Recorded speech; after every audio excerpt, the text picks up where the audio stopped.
Hi friends, welcome to my channel. இன்றைக்கி நம்ம இந்த வீடியோவில் என்ன பார்க்க போகிறோம் அப்படின்னா, நம்ம வந்து ஆல்ரெடி யூனிட் 6க்கு ஃப்ரீ டெஸ்ட் பேட்ச் கண்டக்ட் பண்ண போகிறோம் அப்படின்ற மாதிரி சொல்லியிருப்போம். யூனிட் 6க்கு என்னென்ன போர்ஷன், வேர் டு ஸ்டடி என்ன, அது எப்படிலாம் படிக்கலான்ற ஸ்டடி பிளான் இந்த பிடிஎஃப் வரைக்கும் இருக்கக்கூடியது. இந்த 11 பேஜஸ் நம்ம ஏற்கனவே வந்து வீடியோஸ் கொடுத்துருப்போம். ஓகேங்களா, ஒரு நாளைக்கு எவ்வளோ படிக்கணும், எவ்வளோ இதை படித்தா கரெக்டாக முடிக்க முடியும், இந்த மாதிரி கொடுத்துருப்போம். இப்போ என்ன பண்ண போகிறோம் அப்படின்னா, ஒரு நாளைக்கு என்னென்ன டெஸ்ட்டு, ஓகேங்களா, நமக்கு டெஸ்ட்டு எப்போ ஸ்டார்ட் ஆகுது அப்படின்னா செப்டம்பர் 1ஆம் தேதி ஸ்டார்ட் ஆகுது. ஒவ்வொரு நாளைக்கு என்னென்ன லெசன் டெஸ்ட்டு அப்படின்றத தான் பார்க்க போகிறோம். 1ஆம் தேதி 3 பாடங்கள் தேர்வு. இது நான் ஆல்ரெடி உங்களுக்கு ஸ்டடி பிளான் கொடுத்துருப்பேன். ஸ்டடி பிளான் ப்ரொசீஜர்லேயே தான் இருக்க போகுது. ஓகேங்களா, ஸோ அடுத்து 2ஆம் தேதி ஒரு 3 பாடங்கள் தேர்வு. இந்த இது வந்து நீங்கள் என்ன பண்ணிக்கலாம் அப்படின்னா, ஸ்க்ரீன்ஷாட் எடுத்து வச்சுக்கோங்க. இதை வச்சுட்டு மெயினாக ஒரு நோட் போட்டு ஃபாலோ பண்ணுங்கள். நோட் போட்டு அன்னன்னைக்கு இப்போ 2ஆம் தேதி 3 லெசன் எழுதி வச்சுட்டு நீங்கள் முடிக்க சைடில் டிக் பண்ணிக்கோங்க. முடிக்காத லெசனை இன்ட்டு போட்டு வச்சுக்கோங்க, லாஸ்ட்டில் முடிக்கணும் அப்படின்ற மாதிரி. ஓகேங்களா, ஸோ அடுத்து 3ஆம் தேதி ஒரு 3 பாடங்கள் தேர்வு இருக்க போகுது. 7ஆம் வகுப்பில் பிற்கால சோழர்கள், பிற்கால பாண்டியர்கள், அதே மாதிரி 7ஆம் வகுப்பு 3ஆம் பருவம். இது வந்து என்ன அப்படின்னா, முதல்ல இருக்கக்கூடியது வகுப்பு, அடுத்து இருக்கக்கூடியது பருவம். முதல் பருவம், இது 3ஆவது பருவம், இதுவும் 3ஆவது பருவம், இந்த மாதிரி. ஓகேங்களா, ஸோ அடுத்து 3ஆம் தேதி ஒரு 3 பாடங்கள் தேர்வு. 4ஆம் தேதி ஒரு 3 பாடங்கள் தேர்வு. நம்ம ஒவ்வொரு நாளைக்குமே 3 பாடங்கள் தான் கொடுத்துருப்போம். அந்த மாதிரி நீங்கள் கவர் பண்ணும்போது ஈஸியாக யூனிட் 6 உங்களால் கவர் பண்ண முடியும். ஓகேங்களா, இது உங்களுக்கு ரிவிஷனாகவும் நீங்கள் யூஸ் பண்ணிக்கலாம். ஏன்னா குரூப் 2 அப்கமிங்கில் உங்களுக்கு வரப்போகுது. ஸோ நீங்கள் இது ஒரு டைம் நல்லா இதை கரெக்டாக ஃபாலோ பண்ணிட்டீங்க அப்படின்னா நெக்ஸ்ட்டு அதே ஷெடியூல் போட்டு நீங்கள் ரிவிஷன் மாதிரி யூஸ் பண்ணிக்கலாம். அடுத்த 5ஆம் தேதி ஒரு 3 பாடங்கள் தேர்வு இருக்க போகுது. இதோட பிடிஎஃப் வேணும் அப்படின்னா கீழே கமெண்ட் பாக்ஸில் கமெண்ட் பண்ணுங்கள். நான் நம்மளோட டெலகிராம் சேனலில் சென்ட் பண்ணுறேன்.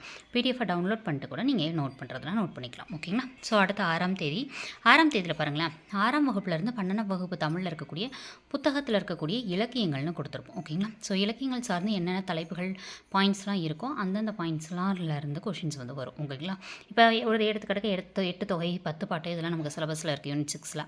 ஸோ அது எல்லாமே நம்ம 6 to 12 ஸ்கூல் புக்ஸ்லேருந்து தான் கொஷின்ஸ் வந்து எடுப்போம். ஓகேங்களா, நெக்ஸ்ட்டு 7ஆம் தேதி வந்து திருக்குறள் புத்தகத்தில் இருக்கக்கூடியதுலேருந்து கொஷின்ஸ் வந்து கேட்போம்.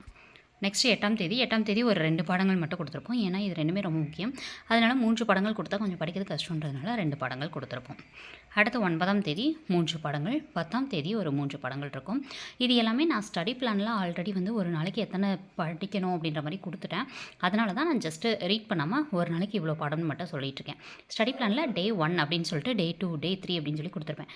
இதில் டே 1 என்றைக்கு ஸ்டார்ட் பண்ணுறோம் அப்படின்றது தான் இந்த வீடியோவை நான் உங்களுக்கு கொடுத்துருக்கேன். ஓகேங்களா, அடுத்து 11ஆம் தேதி ஒரு 3 பாடங்கள் தேர்வு, 12ஆம் தேதி ஒரு 3 பாடங்கள், 13ஆம் தேதி ஒரு 3 பாடங்கள். 14ல் மட்டும் கொஞ்சம் அதிகமாக இருக்க மாதிரி இருக்கும். அதாவது 6 பாடங்கள் இருக்கும். அது 6மே ஜஸ்ட்டு ரீடு, அவ்வளோதான். அந்த லெசனுக்காக தான் கொடுத்துருப்போம். 15ஆம் தேதி 12th தமிழ். அடுத்து 20ஆம் தேதியோடு நம்மளுக்கு ஃபுல் டெஸ்ட் வந்து கம்ப்ளீட் ஆகும். ஓகேங்களா, ஸோ உங்களுக்கு டெஸ்ட் டைமிங் அப்படின்னு சொல்லி பார்த்தீங்க அப்படின்னா காலையில் 4:30 மணிக்கு ஸ்டார்ட் ஆகும். ஓகேங்களா, ஸோ அன்னைக்கு டே காலைல 4:30க்கு உங்களுக்கு நான் டெஸ்ட்டு அப்லோட் பண்ணிடுவேன். காலைல 4:30லேருந்து நைட்டு 10 மணிக்குள்ளே நீங்கள் அந்த டெஸ்ட்டை அட்டன் பண்ணிடணும். ஒரு நாளுக்குள்ளே நீங்கள் காலையிலேருந்து நைட்டுக்குள்ளே எப்போ வேணாலும் அட்டன் பண்ணிடலாம். அட்டன் பண்ணிட்டு நீங்கள் என்ன பண்ணிடலாம், அடுத்த நாளுக்கான போர்ஷனுக்கு மூவ் பண்ணிடலாம். ஓகேங்களா, ஒரு நாள் டெஸ்ட்டு அப்படின்னா இப்போ 1ஆம் தேதி டெஸ்ட்டுக்கு நான் 1ஆம் தேதி காலையில் 4:30க்கு உங்களுக்கு போஸ்ட் பண்ணிடுவேன். ஓகேங்களா, டெஸ்ட்டு கொஷினை வந்து போஸ்ட் பண்ணிடுவேன். நீங்கள் அன்னைக்கு நைட்டுக்குள்ளே முடிச்சிடணும். அதை இது வந்து எப்படி நீங்கள் அப்படி ஜாயின் பண்ணிக்கணும், இந்த டெஸ்ட்டை வந்து நான் உங்களுக்கு எப்படி இது பண்ணுவேன் அப்படின்னா டெலகிராம் மூலமாக தான் கம்யூனிகேட் பண்ண போகிறோம். ஸோ டெலகிராமில் ஜாயின் பண்ணிக்கோங்க. டெலகிராமில் தான் நான் என்ன பண்ண போகிறேன், மார்னிங் 4:30க்கு வந்து நான் வந்து போஸ்ட் பண்ணோன்னே உங்களுக்கு லிங்க் அதில் தான் ஷேர் பண்ணுவேன். ஓகேங்களா, நம்ம டெலகிராம் சேனலோட லிங்க் கொடுத்துருப்பேன். இது உங்களுக்கு கமெண்ட் பாக்ஸில் இருக்கும். ஓகேங்களா, கமெண்ட் பாக்ஸில் நீங்கள் கிளிக் பண்ணிட்டு என்ன பண்ணிக்கலாம், ஜாயின் பண்ணிக்கலாம். ஜாயின் பண்ணிட்டு அதில் வந்து தொடர்ந்து ஃபாலோ பண்ணுங்கள்.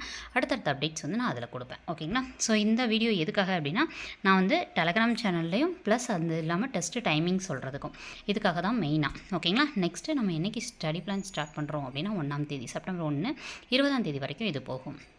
இதையே நீங்கள் என்ன பண்ணணும்னா 20ஆம் தேதி முடிச்சதுக்கப்புறம் அகைன் 21ஆம் தேதியிலேருந்து திருப்பி இதே ஷெடியூலை போட்டு ஃபாலோ பண்ணி நீங்கள் படிச்சுக்கலாம். ஒன்ஸ் கரெக்டாக நீங்கள் ரிவிஷன் பண்ணி முடிக்கும்போது உங்களுக்கு குரூப் 2வும் வந்துடும். ஏன்னா அக்டோபர் மாதம் 1 மந்த் தான் அடுத்திருக்கும். அந்த 1 மந்த் நீங்கள் ரிவிஷன் பண்ணும்போது அடுத்து குரூப் 2 வந்துடும். ரிவிஷனுக்கும் நீங்கள் யூனிட் 6 ஒரு டைம் நல்லா தெளிவாக இதில் படிச்சுட்டு திருப்பி ரிவிஷன் பண்ணுறதுக்கும் உங்களுக்கு கரெக்டான டைமிங் இருக்குது. ஓகேங்களா, ஸோ நம்ம என்ன பண்ண போகிறோம் அப்படின்னா குரூப் 2க்குள்ளேயே எல்லாத்தையுமே ரிவிஷன் பண்ணுற மாதிரி அடுத்தடுத்து ஸ்டடி பிளான்ஸ் நிறைய கொடுக்க போகிறோம். இப்போ நான் வந்து யூனிட் 6க்கு உங்களுக்கு கொடுத்துட்டேன். அடுத்து உங்களுக்கு எந்த யூனிட் தேவைப்படுது அப்படின்றத கீழே கமெண்ட் பாக்ஸில் கமெண்ட் பண்ணுங்கள். நம்ம அடுத்த அந்த யூனிட்கான ஸ்டடி பிளான் கொடுக்கலாம். ஓகேங்களா, ஸோ இந்த வீடியோ பற்றின உங்களோட கருத்துக்கள் என்ன அப்படின்றத மறக்காமல் கீழே கமெண்ட் பாக்ஸில் கமெண்ட் பண்ணுங்கள். நீங்கள் கமெண்ட் பண்ண ஒவ்வொன்றா உங்களுக்கு என்னென்ன எக்ஸஸ் தேவைப்படுது எல்லாமே நம்ம வந்து ப்ரொவைட் பண்ண ரெடியாக இருக்கும். ஓகேங்களா, ஸோ தேங்க்ஸ் ஃபார் வாட்சிங். தொடர்ந்து ஃபாலோ பண்ணுங்கள். அடுத்தடுத்த வீடியோக்களில் சந்திக்கலாம். நன்றி.